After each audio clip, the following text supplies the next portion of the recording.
These minor prophets are kind of difficult. I haven't looked at those much, so it's been an interesting journey studying some of these things. Zephaniah in particular is not one that I paid much attention to, but should have probably.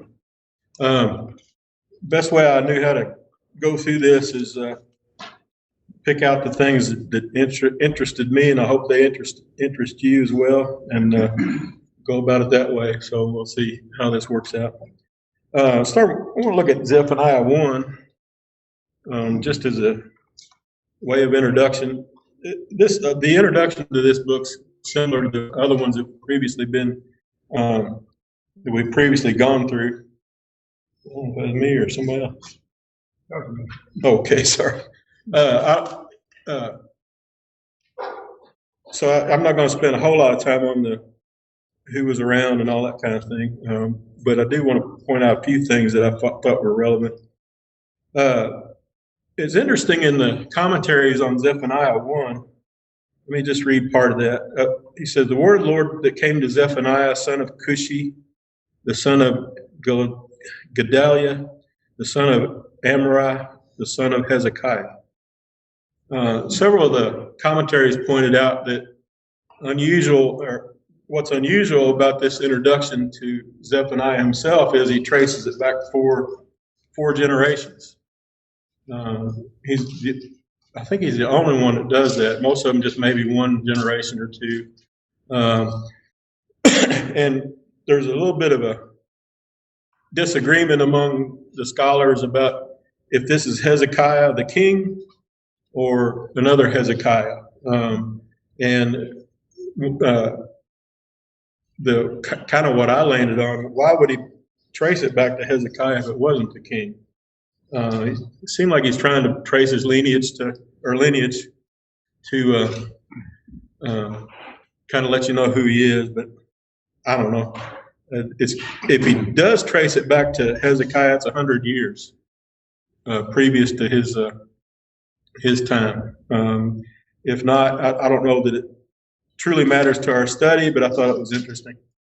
Then it says, it says, during the reign of Josiah, son of Ammon, king of Judah.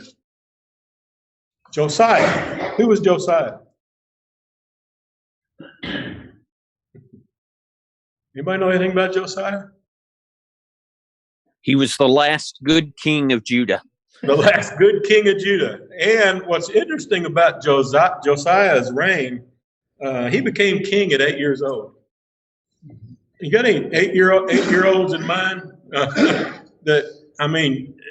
Can you imagine? He became king at 8 years old. But Josiah changed his father's legacy. His father was totally 180 degrees opposite of what he was. But he didn't do that right away. And this is important to our text, and I'll tell you why in a minute. But at 8 years old, he became king. When he became 16, Scripture says he began to seek God. So that 8-year period, I don't know if he was just like a figurehead king or whatever. But when he turned 16, he began to seek God. At 20 years old, and I'm getting these ages based off of what it says 8 years later, 8 years da da da da. So I may be wrong, but I think this is right. At 20 years old, he tore down the idols that his father had built, tore down the Asherah poles, totally dismantled all idolatry in Judah. At 26 years old, he repaired the temple, and that's where he discovered the word, and that's what the famous passage about repenting and tearing of the robes, and he heard the word, and he commanded Israel that, we're going to obey this forgotten law, basically. Y'all remember that story? Josiah. It's interesting, the prophetess Huldah, during that time, they went to her, and she predicted that through Judah, although Judah would be judged, Josiah would not. he would miss the judgment of the Lord. So yeah, that was all kind of interesting. That was in, I think it's First Kings. I forgot where I looked it up. But anyway, so that's interesting that this is when this happened, and it comes into play in a little bit about where does Zephaniah come into play here? Was it before the changes were made, or was it after? And why is that significant? Think about that a minute. Why would that be significant if it was before or after the changes Josiah made? What do you think? If it was after, would it have been needed? Okay, yeah, and a lot of to Linda's comment, a lot of the things that he pushes for change in, Josiah would have already changed them. The idolatry and such, and it could have been a faction of those left over, but yeah, makes more sense that it was before. Why else would it be important, whether it was before or after?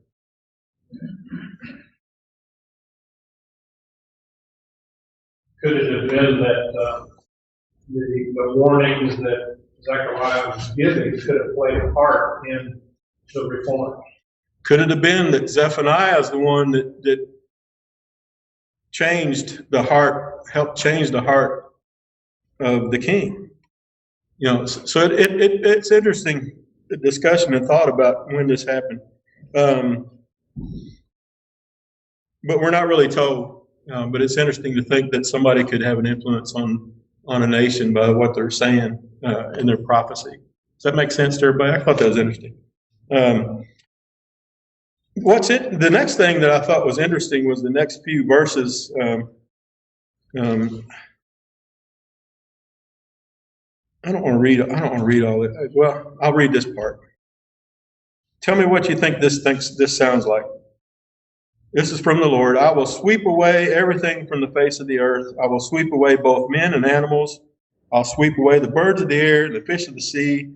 The wicked will only have heaps of rubble when I cut off man from the face of the earth, declares the Lord.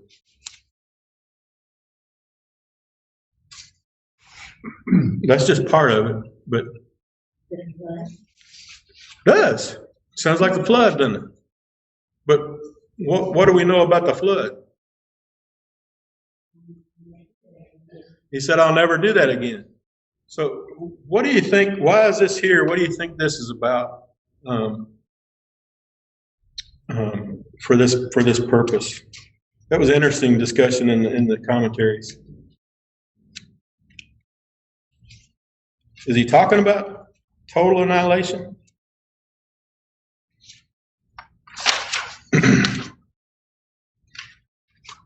A lot of the discussion centered around what this. Well, I'll get to that in a minute. I'll come to that in a minute. But it sounds like destruction. It sounds like the end, right? Does it sound like that to you? Okay, we'll come back to that in a minute.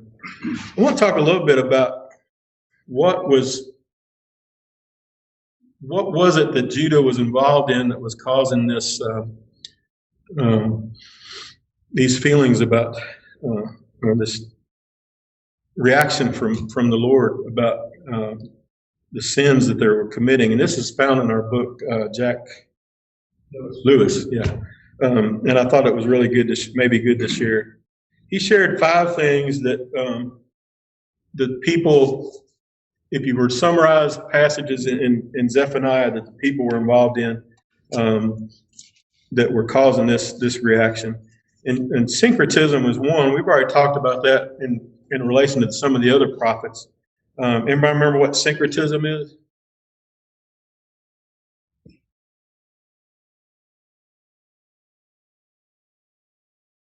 It's the combining. Go ahead, Greg.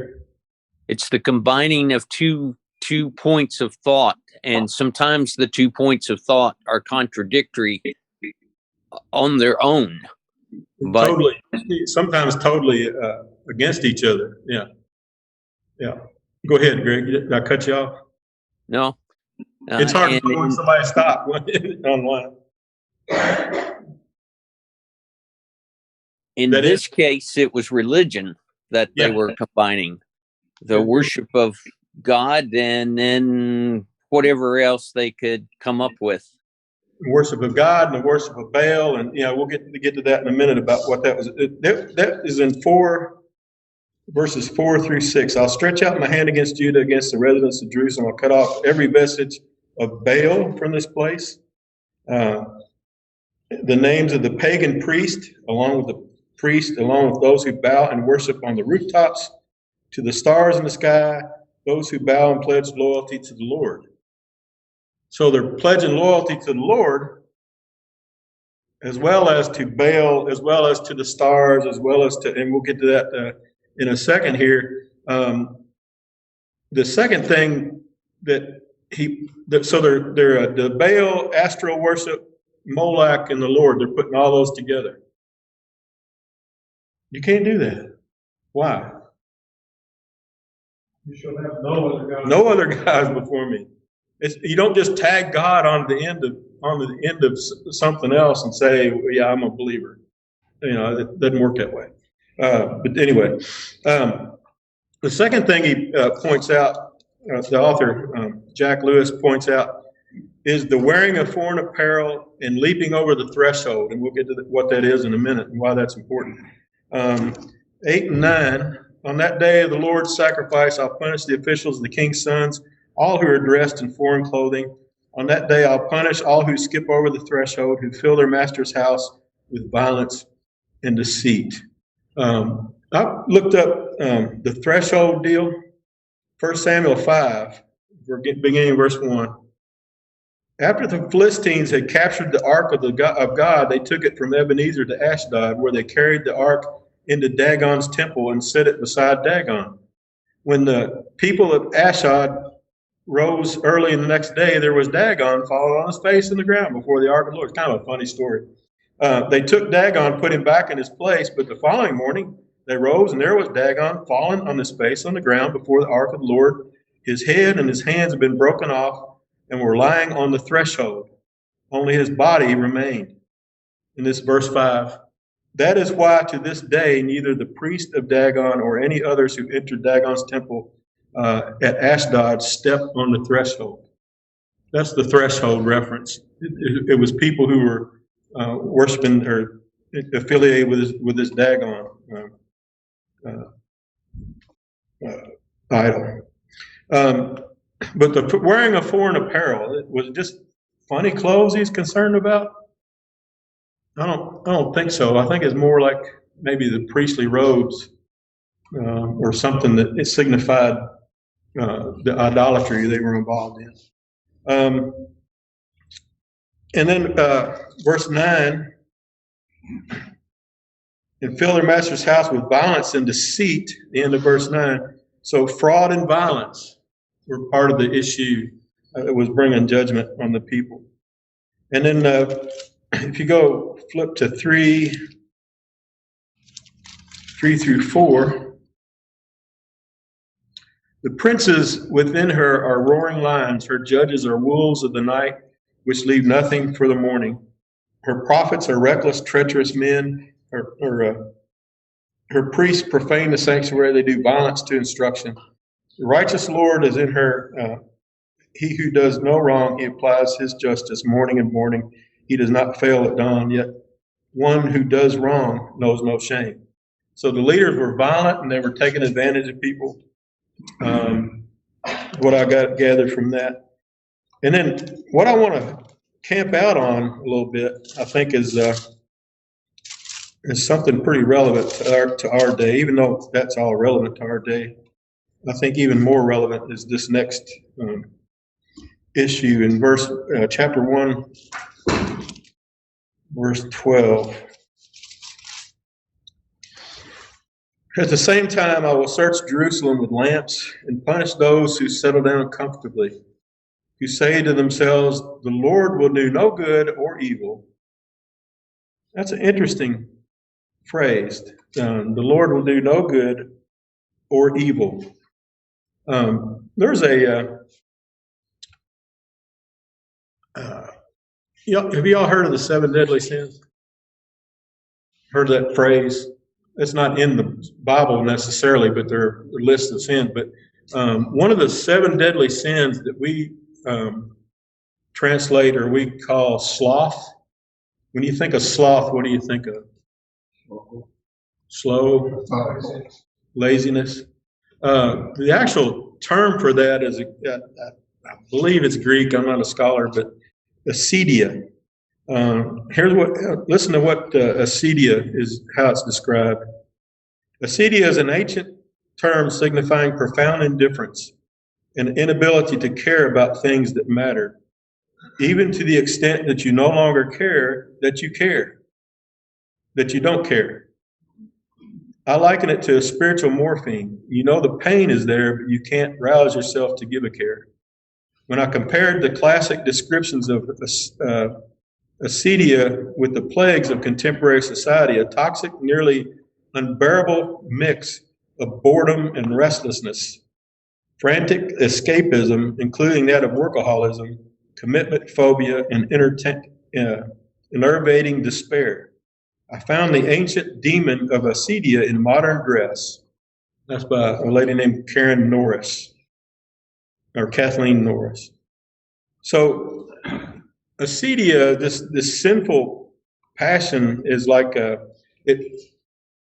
looked at it. I found it mostly in the Orthodox tradition, which is kind of a branch from Catholicism that's more in line with how we would see things, I think, in my view, unless I'm totally off base. But here's how they describe it. It's restlessness, dissatisfaction, vague feelings of unwellness, sadness for no apparent reason, loss of interest in spiritual things, inability to be alone without distractions, desire to frequently relocate home, job, in search of happiness somewhere, idle curiosity and conversations, and in today's society, known as, and listen to this, social media addiction. Interesting. So if you get the picture, there's this kind of a laissez-faire, not interested in anything, needing to be entertained, can't find anything to please yourself. Does that make a lot more sense? Because we term sloth like somebody's lazy and they don't want to work. I think it's deeper than that. And lethargic. It's like looking for ways to fill yourself up with something that's really not filling you up. I think that's pretty relevant. Do you? Boredom. Yeah. How many times you hear somebody said something? Like that term, later on you hear that term lukewarm. Yeah. That's related pretty strong. That could be. Yeah, that makes sense. Thanks, Chris. That's good. Anyway, that goes on a little bit with it, and I just thought that was interesting. Kind of a connection, and then the last one that the author points out is that they refuse correction.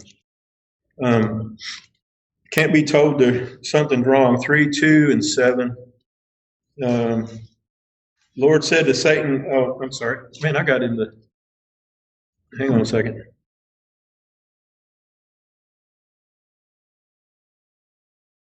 Seven. Yeah, there you go. How did I get in Zephaniah? That was confusing. Sorry. That's not my passage. That's a couple weeks from now. 3, 2, and 7. She has not obeyed. She has not accepted discipline. She has not trusted in the Lord. She's not drawn near to her God. And then verse 7 and 3. I thought you will certainly fear me and accept correction. Then her dwelling place will not be cut off based on the land allocated to her. However, they became more corrupt in all their actions. So they don't have any respect for authority, and they're not responding to correction. Another seemingly relevant issue in our culture. So that's kind of the framework why this is happening or why this judgment's coming about in Judah. But then, as always, in all of the minor prophets, what comes after the pronouncement of judgment? Anybody remember? I think Roger did that on his introduction. I think Josh did as well. Anybody remember what comes after the pronouncement of judgment? The way out. Hmm? The way out. The way out. Same thing? Hope. Yeah, there's always hope. Why would that be? There's always hope. What happens if you give somebody all these ultimatums and don't provide them a hope? What happens if you give kids everything they do wrong all the time, 24/7? What happens to kids? Just beat them down and they don't care anymore. Yeah. You get laissez-faire and just get that attitude, I can't win. Who cares? So, the Lord always provides hope. He says there'll be a remnant. There's actually three places where we see that in Zephaniah 2, verse 3. Seek the Lord, all you humble of the earth, who carry out what he commands. Seek righteousness, seek humility. Perhaps you'll be concealed on the day of the Lord's anger. So perhaps you'll be concealed. And then 3:9. For I will then restore pure speech to the people, so that all of them may call on the name of the Lord and serve him with a single purpose. And then 3:14 through 17. Actually, we'll get to that in a minute. I'm going to come back to that. So there's always hope that's provided for the people of God. There's always a way out. There's a significant thing about that in a minute I want to point out. See where I want to go over there. So look at 1:14 through 18 for a minute. It's the great day of the Lord, which it says here is near. I'm just going to read this real quick. The great day of the Lord is near and rapidly approaching. Listen, the day of the Lord when the warrior's cry is bitter. That day is a day of wrath, a day of trouble and distress, a day of destruction, a day of desolation, a day of darkness and gloom, a day of clouds and total darkness, a day of trumpet blast and battle cry against the fortified cities and against the high corner towers. I will bring distress on mankind. They will walk like the blind because they have sinned against the Lord. Their blood will be poured out like dust and their flesh like dung. Their silver and their gold will be unable to rescue them on that day of the Lord's wrath. The whole earth will be consumed by the fire of his jealousy, for he will make a complete, yes, a horrifying end of all the inhabitants of the earth. So what's this day of the Lord? Got anybody mind reading a few things for me? Got a few readers? Mind reading? Okay. Roger, you want to do Joel 2:28 through 32? Anybody else? Linda, Acts 2:20. I need 3 more. Got it? Well, okay. 1 Corinthians 5:5. Okay. 1 Thessalonians 2:2. And one more. 2 Peter 3:10. Okay, if y'all don't mind reading those just in the order they were given. Joel 2:28 through 32 to begin with. And afterward, I will pour out my spirit on all people. Your sons and daughters will prophesy, your old men will dream dreams, your young men will see visions. Even on my servants, both men and women, I will pour out my spirit in those. I will show wonders in the heavens and on earth, blood and fire and billows of smoke. The sun will be turned to darkness, the moon to blood, before the coming of the great and dreadful day of the Lord. And everyone who calls on the name of the Lord will say, from the Mount Zion and Jerusalem, there will be deliverance. And the Lord has said, among the survivors, whom he has called. Okay. And then Acts 2:20. The sun will be turned to darkness and the moon to blood before the coming of the great and glorious day of the Lord. Okay. 1 Corinthians 5:5. Then you must throw this man out and hand him over to Satan, so that his sinful nature will be destroyed, and he himself will be saved on the day of the Lord returns. Okay. In 1 Thessalonians 2:2. We have previously suffered and been treated outrageously in Philippi, as you know. But with the help of our God, we dare to tell you his gospel in the face of strong opposition. I might have messed that one up. Sorry. Let's see if I can find it real quick. I think I gave you wrote down the wrong reference.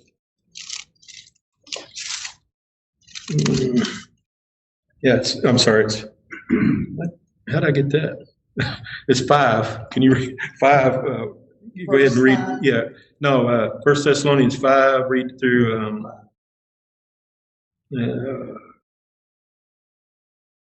read through 4. 1 Thessalonians 5, 1 through 4. Now, brothers and sisters, about times and dates we do not need to write to you, for you know very well that the day of the Lord will come like a thief in the night. While people are saying peace and safety, destruction will come on them suddenly as labor pains on a pregnant woman, and they will not escape. But you, brothers and sisters, are not in darkness, so that this day should surprise you like a thief. Okay. You are all children of the light and children of the day. We do not belong to the night or to the darkness. Okay. And then the last one, 2 Peter 3:10. The day of the Lord will come like a thief. Heavens will disappear with the Lord. The elements will be destroyed by fire. And the earth and everything will be bare. Thank you. Okay, so what picture does that give you of the day of the Lord? The commentaries I was reading, I thought was interesting. The day of the Lord is actually a reference to when the Lord visits. And one of the passages, I think it was the Corinthian passage, talks about the day the Lord visits us. So it's when you see it throughout the Bible, it's when the Lord comes among His people, He visits them. Okay, and it's not a good visit. It's coming to say, hey, remember me. But when you think about the day of the Lord, what comes to your mind with all these references that we just read? Well, the destruction of Jerusalem was one big event, but there's many days of the Lord, the last days and so forth. Yeah. We're in the day of the Lord right now.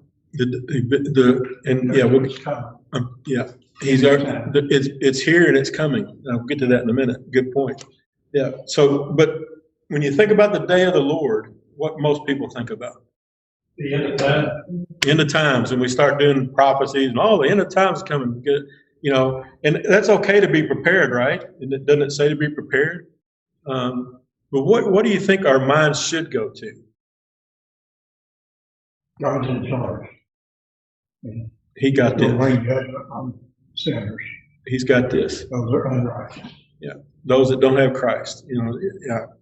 I mean, I'm a sinner, but because that are unredeemed. Yeah. What I read in Jack Lewis's book was that the way he explained it is the day of the Lord is a time within history, not the end of history. Absolutely. Yeah, that's where I was going with that. It's not a specific event, but it's a time period where the Lord comes, where the Lord visits us. Yeah, good point, Roger. So that when Christ comes, when the day of the Lord comes, we definitely need to be prepared and ready for that. I think it should motivate us to be aware of people who won't turn out very good on that day. I don't think it should. I remember growing up feeling like, man, they're almost happy about this happening to these people. I don't think we should be happy about these things happening to people, but we should be aware that that it's coming. Let me see. I lost my track here. Hang on a second. I want to end up with this. Let's see, where is it at? I lost my.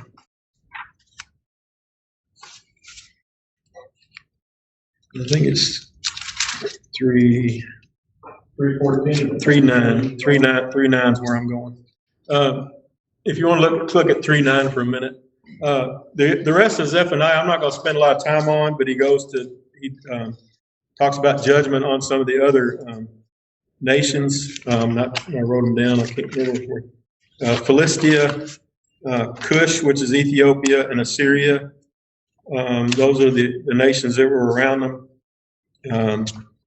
And so I'm not going to spend a whole lot of time on that, similar to the other books that we've looked at. But I just want to look at the end here for a minute, verse 9 beginning. It says, "For I will restore pure speech to the peoples, so that all of them may call on the name of the Lord and serve him with a single purpose. From beyond the rivers of Cush, my supplicants, my dispersed people, will bring an offering to me. On that day, you will not be put to shame because everything you've done in rebelling against me. For then I'll remove from among you your jubilant, arrogant people, and you will never again be haughty on my holy mountain. I will leave a meek and humble people among you, and they'll take refuge in the name of the Lord. The remnant of Israel will no longer do wrong or tell lies. A deceitful tongue will not be found in their mouths. They will pasture and lie down, and nothing to make them afraid." Any of that sound familiar? And then it talks about singing for joy. So what does this say about? Let me go ahead and finish that. That's important. Sing for joy, daughter Zion. Shout loudly, Israel. Be glad and celebrate with your heart, daughter Jerusalem. The Lord has removed your punishment. He's turned back your enemy. The King of Israel, the Lord, is among you. You will need no longer fear harm. On that day, it will be said to Jerusalem, do not fear. Zion, do not let your hands grow weak. The Lord your God is among you, a warrior who saves. He will rejoice over you with gladness, will be quiet in his love. He will delight with you in singing. I will gather those who have been driven from the appointed festivals. There will be a tribute from you and reproach on her. Yet at that time, I will deal with all who oppress you and save the lame, gather the outcast. I'll make those who are disgraced throughout the earth receive praise and fame. At that time, I'll bring you back. Yes, at that time, I'll gather you. I'll give you fame and praise among all the peoples of the earth.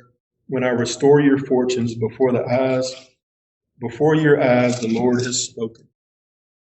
It's passages like these that was causing Israel to be looking for restoration. What kind of restoration were they looking for?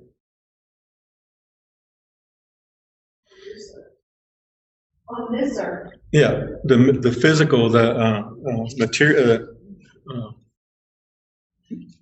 the conquering king, winning the battles, taking back their territory. That's kind of was on their mind. There's an interesting passage I want to go back to kind of close out. Tell me what you think about this verse for a minute. Verse 7 in chapter 1. Be silent in the presence of the Lord, for the day of the Lord is near. So the visitation of the Lord is near. Indeed, the Lord has prepared a sacrifice. He has consecrated his guest. What does that sound like to you?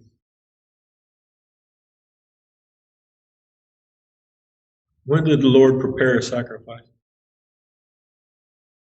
Christ on the cross. Yeah. It feels to me, and I may be wrong, it feels messianic to me. That with all of this, there's a day that the Lord's going to visit. Yes. And he has visited. How did he visit? He came in the flesh. Jesus Christ came in the flesh, bore our sins, took our iniquities. So I think that's part of the beauty of this thought of the day of the Lord. Who are his consecrated ones? He's consecrated as guests. What's another passage say? That's what I'm consecrated and invited. This is Christian Standard Version. Anybody else verses say something different? You said invited? He has consecrated those he has invited. Okay, he didn't say invited on mine, yes. Redeemed. Redeemed. Those redeemed. So it doesn't, I don't know, doesn't it? That kind of gives me goosebumps thinking this was how long ago? 600 something years ago. BC. Yeah, BC. Thousands of years ago, before Christ came, and it's saying the Lord's going to make a sacrifice. And I thought that was kind of cool. Just kind of some thoughts about what all this means. Here's some questions that I had for us. I got 3 minutes, right? How can a Christian avoid syncretism?